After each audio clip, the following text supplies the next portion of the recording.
move on. Araw-araw, minu-minuto, oras-oras. Yan lagi ang nasa isip mo. Pwede kayong mag-fast forward para dumating na ako sa point na okay na ako, na hindi na ako umiiyak, na hindi na ako malungkot, at hindi na ako nasasaktan. Gusto ko na maging okay. Pero bakit ganun? The more na mas gusto mong mag-move on, gusto mo siyang kalimutan, the more na mas naiisip at naaalala mo siya. Ang sagot dyan, kasi mahal mo pa rin talaga. Actually, hindi naman talaga tanong kung paano mag-move on Ang totoong tanong, paano nga ba mag-move on kung hanggang ngayon, hinihintay mo pa rin yung pagbabalik niya? Hi guys, it's a story time. At dahil nga kumalat na naman yung video ko about having high standards, dami-dami ko na namang nakukuhang tanong na, ano ba kasi yung standard mo? Grabe ka naman, ang high standards? Baka di ka ma-reach? Hay, huwag niyo kasi masyadong iliteral yun. Having a high standard doesn't mean gusto ko gwapo, gusto ko matangkad, gusto ko matalino, gusto ko mayaman. Regardless of who you are, ano man ang itsura at estado mo, wala naman talaga akong pakialam dun. Trust me, natuto na ako. Alam nyo, that's what we call self-love. We set standards because you know your worth as an individual. And of course, you know what you deserve. Wag ako.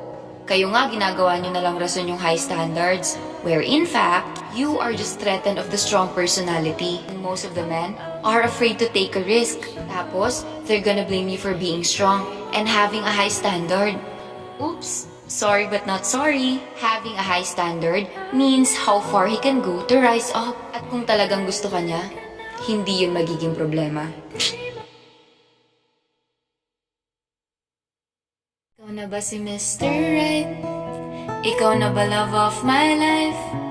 Ikaw na ba ang icing sa ibabaw ng cupcake ko? Hi.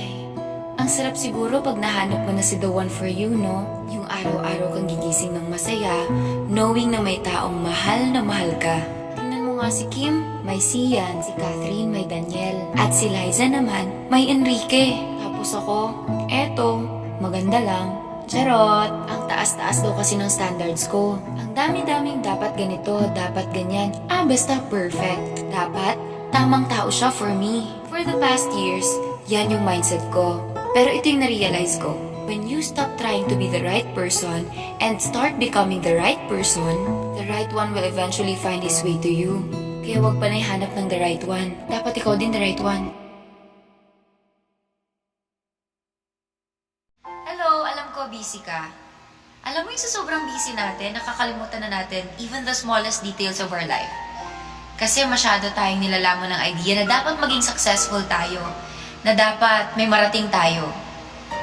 Pero minsan nakakalimutan din natin yung mga importanteng taong nakapalibot sa atin na kahit anong gawin natin, magkamali man tayo, madapa man tayo, magkaproblema, nandyan lang sila sa atin. Isa na dun yung nanay natin. Alam ko, tumatanda na tayo. Paliit na napaliit yung oras natin sa mundo. Pero wag natin kalimutan na yung mga nanay natin tumatanda na rin. At ngayon yung panahon na mas kailangan nila tayo. Mother's Day man o hindi, let's make them happy. Kailangan araw-araw Mother's Day. Kaya naman sa lahat ng mga nanay dyan, saludo po ako sa inyo sa lahat ng pagtsatsaga at pagmamahal at pagsuporta na ipinapakita nyo sa mga anak nyo. Mabuhay po kayo. Happy Mother's Day! Guys, it's a story time. Recently, di ba alam niyo naman na may mga videos ako nag-trend dito sa TikTok and even sa Facebook.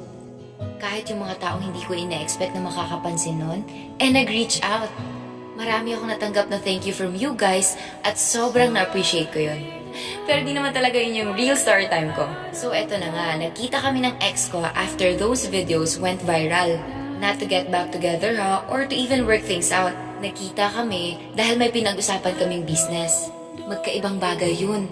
Inaasar niya ba naman ako, lagi niyang sinasabing, it's a story time. Medyo nainis ako, kaya bigla kong sinabing, hello, yun kayo yung nakapagpatrend sa akin, grabe ka. Tapos alam niyo ba kung anong sinabi niya?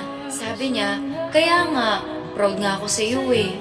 Siyempre nashock ako dun sa mga sinabi niya kasi never niya namang sinabi yun sa akin or ewan ko. Alam niyo ba, dahil sa sobrang shock ko, ito lang yung nasabi ko. Dati ko pa gustong marinig galing yan sa'yo nung tayo pa. Bakit ngayon lang? Tapos yun lang, wala lang, natahimik lang siya. Para to sa lahat ng mga lalaki nagsasabing, mga girls daw, paasa. Sabi nila paasa daw kami mga babae kasi ang dami-dami naming pinapayagang manligaw sa amin na kung tutuusin, dapat stick to one daw kami. Tanungin ko kayo, illegal ba yon? May nagsasabi ba na bawal magpaligaw sa kahit ilang lalaki?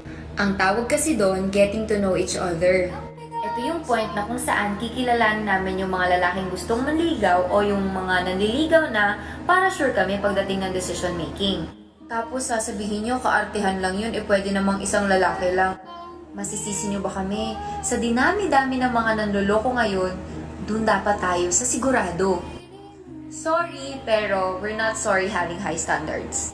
Nasa sa inyo na yon kung kaya nyong abutin o magle-level up kayo para maabot yung mga standards na yon.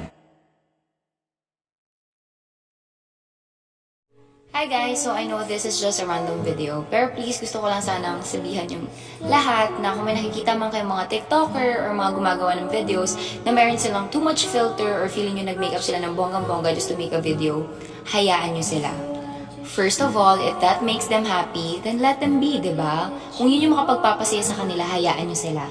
Sorry, pero parang sunod-sunod kasi nakikita kong video na ang daming kinokorek ng mga TikToker kasi baka to nagme-makeup, na filter lang daw ang nagdala. Ano ngayon? Kaya nga ginawa yung filter sa TikTok para maging confident ka and at the same time, alam mo yun, yung maging happy ka. Tsaka wag na natin palakihin yung mga issue na dapat hindi naman talaga pinapalaki at tsaka hindi naman talaga issue to begin with. Ako nga rin gumagamit ng filter, nakasmooth pa yan. At gumagamit din ako ng makeup. And that's okay. If you want to be happy, be. Hi guys, it's a Sweet Goods. Pero, thank you pa rin. Love you! Hi guys, it's a story time. Alam niyo ba when I had my first boyfriend, pag pinag-usapan ng trust, grabe, sobrang umaapaw yung binibigay ko sa kanya. Siyempre, first boyfriend mo yun eh, so lahat ng tiwala, lahat ng pagmamahal, ibibigay mo. Lahat ng gusto niyang gawin, pwede niyang gawin. Gaya ng night out, maglaro, makipag-inuman, name it. Naninibago pa nga siya kasi hindi naman daw ganun yung mga naging girlfriend niya. Sabi ko naman sa kanya, you can do whatever you want as long as alam mo yung limitations mo at magpapaalam ka. Tapos ito na, fast forward. Dumating kami sa point kung saan nalaman ko nang may mga katsutsa mga babae. Gumigimik na rin siya ng di nagpapaalam at higit sa lahat, nagsisinungaling na siya. Alam mo ba, doon na nagsimula lahat. Doon na ako nagduda, doon na ako hindi naging sigurado. Tapos alam niyo yun, bawat galaw niya parang di na ako sure. What I'm trying to say is hindi lang namin ginusto mga girls basta magduda. Laging may source yan.